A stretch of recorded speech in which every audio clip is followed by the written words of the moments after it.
சற்று முன்னர் காட்டுக்குள் ஓடி மறைந்தார் செவ்வந்தி. சஞ்சீவ கொலையாளி செவ்வந்தி இருக்கும் இடத்தை கண்டுபிடித்த போலீசார் சுற்றி வளைப்பை அறிந்து எடுத்த முடிவு, மறைந்திருந்த நிலையில் கைது.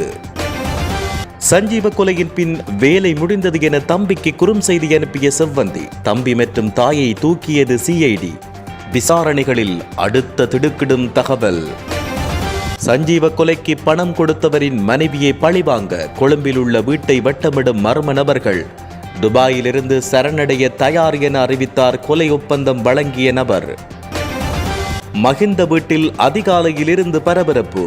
இன்று குற்றப்புலனாய்வு திணைக்களத்தில் முன்னிலையான நாமல் ராஜபக்ஷ கைதாக போவதாகவும் பலர் எதிர்பார்ப்பு.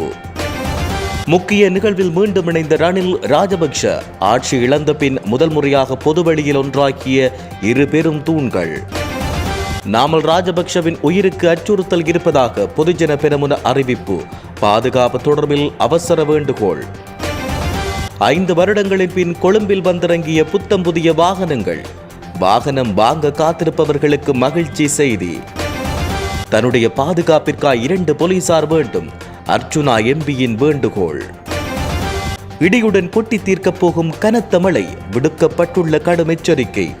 ஆண்டின் 2வது பெரும் மழை வீழ்ச்சி எனவும் தகவல்.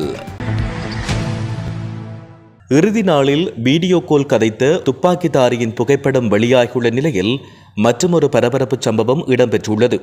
பாதாள உலக குழு தலைவன் கனேமுல்ல சஞ்சீவ கொலையின் சூத்திரதாரி என்று அழைக்கப்படும் இஷாரா செவ்வந்தி மதுகம ரன்னலகல பிரதேச வீடொன்றில் மறைந்திருப்பதாக கிடைத்த தகவலை தொடர்ந்து உரிய வீட்டை சுற்றி வளைத்த இராணுவம், போலீஸ் மற்றும் அதிரடிப்படை வீரர்கள் சுற்றி வளைப்பு தேடுதல் நடத்தினர்.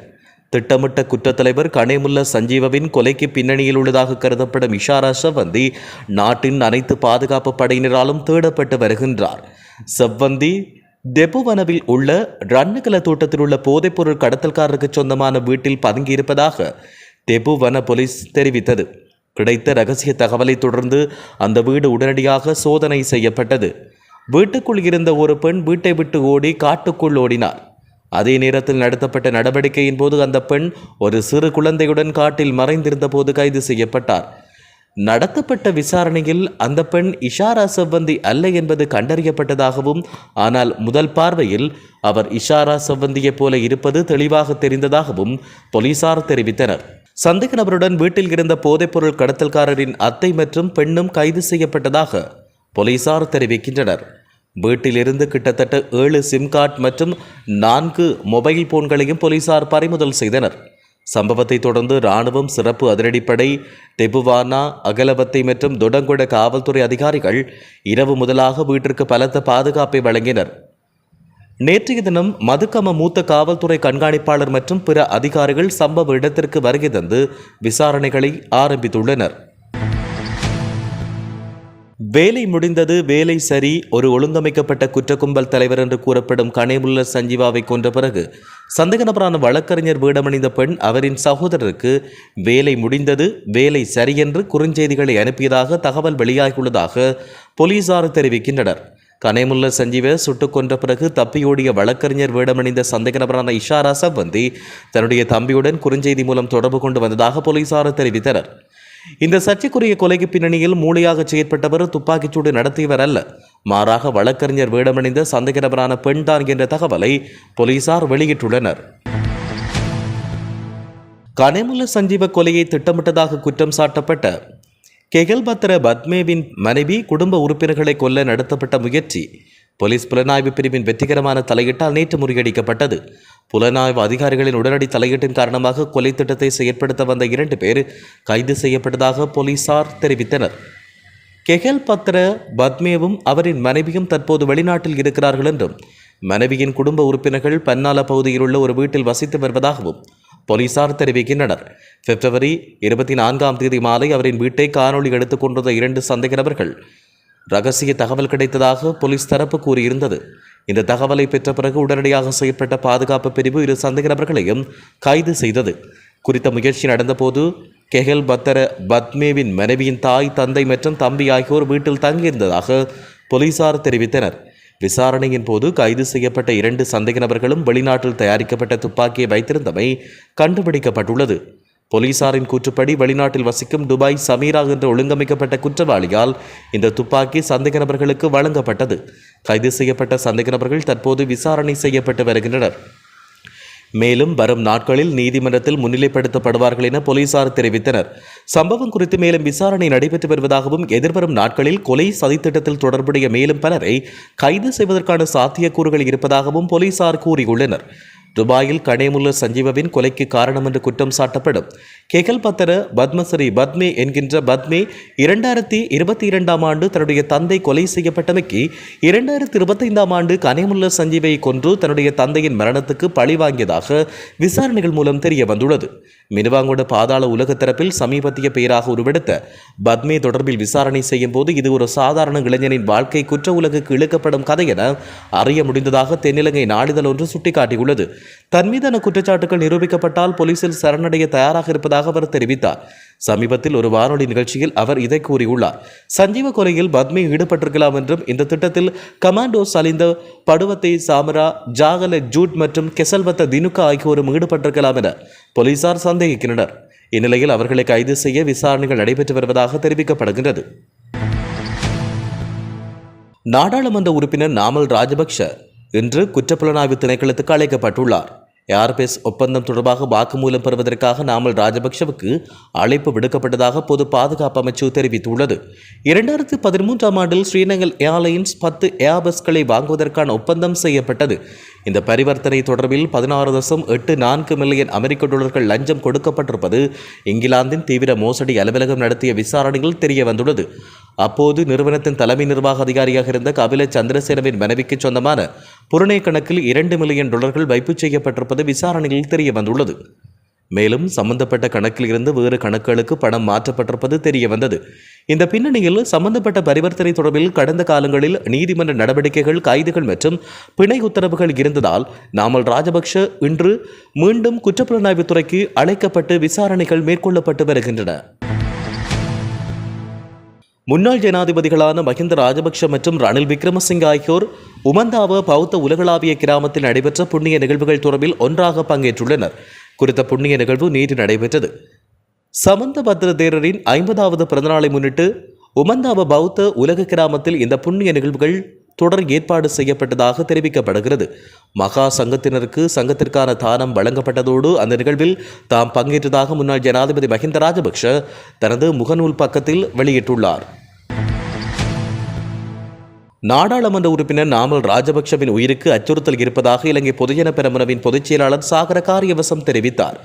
செய்தியாளர் சந்திப்பொன்றில் பேசிய சாகர காரியவசம், அரசாங்கம் நாமல் ராஜபக்ஷவை குலுக்கி அனுப்பும் என்று கூறியதாக கூறப்படும் தேசிய மக்கள் சக்தி நாடாளுமன்ற உறுப்பினர் ஒருவர் சமீபத்தில் தெரிவித்த கருத்தையும் எடுத்து காட்டினார்.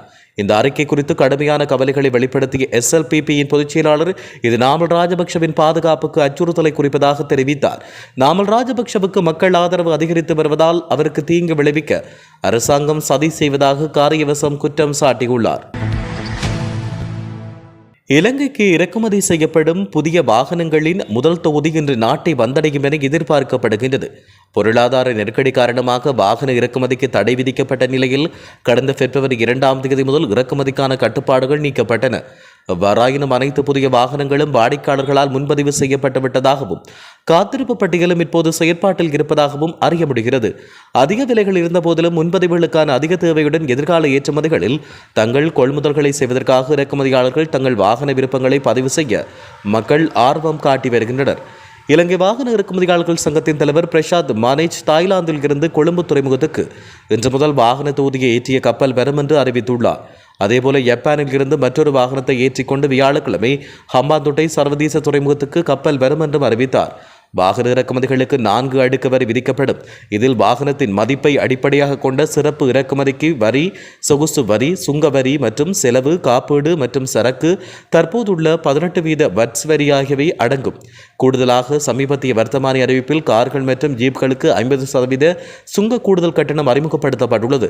இதன் விளைவாக அந்த வாகனங்களுக்கான விலை உயர்வு ஏற்படுவதாகவும் அவர் விளக்கியுள்ளார். தன்னுடைய பாதுகாப்புக்கென போலீஸ் உத்தியோகத்தர்கள் 2 நியமிக்க நடவடிக்கை எடுக்க வேண்டும் என யாழ் மாவட்ட பாராளுமன்ற உறுப்பினர் அர்ச்சுனா ராமநாதன் வேண்டுகோள் விடுத்துள்ளார். பாராளுமன்றத்தில் செவ்வாய்க்கிழமை சிறப்புரிமை பிரச்சினை என்று எழுப்பி உரையாற்றிய அவர் சபாநாயகரிடம் இந்த கோரிக்கையை முன்வைத்தார்.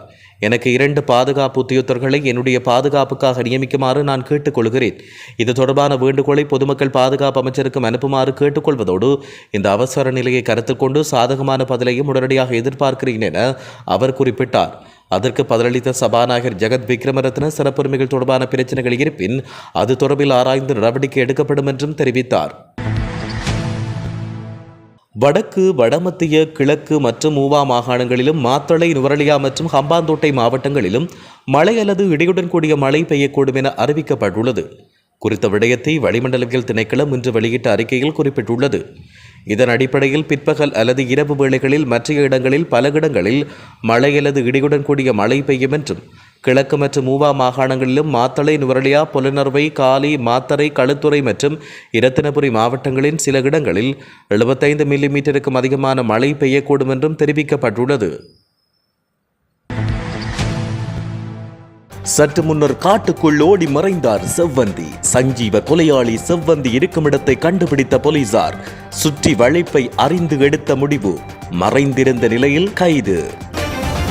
சஞ்சீவ கொலையின் பின் வேலை முடிந்தது என தம்பிக்கு குறுஞ்செய்தி அனுப்பிய செவ்வந்தி தம்பி மற்றும் தாயை தூக்கியது சிஐடி. விசாரணைகளில் அடுத்த திடுக்கிடும் தகவல்.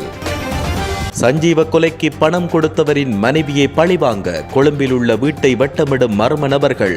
துபாயிலிருந்து சரணடைய தயார் என அறிவித்தார் கொலை ஒப்பந்தம் வழங்கிய நபர். மஹிந்த வீட்டில் அதிகாலையிலிருந்து பரபரப்பு. இன்று குற்றப்புலனாய்வு திணைக்களத்தில் முன்னிலையான நாமல் ராஜபக்ஷ கைதாக போவதாகவும் பலர் எதிர்பார்ப்பு.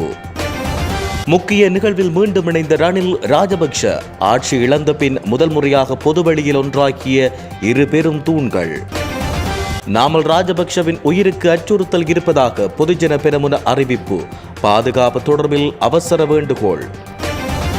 5 வருடங்களின் பின் கொழும்பில் வந்திறங்கிய புத்தம் புதிய வாகனங்கள். வாகனம் வாங்க காத்திருப்பவர்களுக்கு மகிழ்ச்சி செய்தி. தன்னுடைய பாதுகாப்பிற்காக 2 போலீசார் வேண்டும். அர்ச்சுனா எம்பியின் வேண்டுகோள். இடியுடன் கொட்டி தீர்க்கப் போகும் கனத்த மழை, விடுக்கப்பட்டுள்ள கடும் எச்சரிக்கை. ஆண்டின் 2வது பெரும் மழை வீழ்ச்சி எனவும் தகவல்.